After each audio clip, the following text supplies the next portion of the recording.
متفائلين بمباراة الهلال ضد ريال مدريد.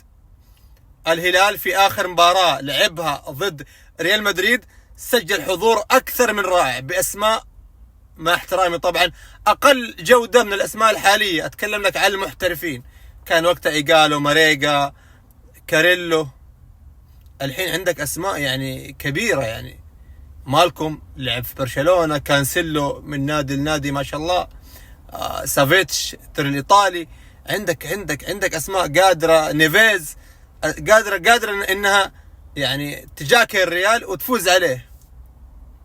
إذا حصل الحضور الذهني، تكتيك المدرب، أنت في النهاية راح تلعب ضد فريق يعني يعتبر أحد أقوى الأندية في العالم، ورقم واحد إذ لم يكن طبعا. فأهم شيء أنا عندي الأداء الرائع، لا تكون في النهاية نتيجة كارثية لا تغتفر ولا حد يقدر يتجاوزها وينساها.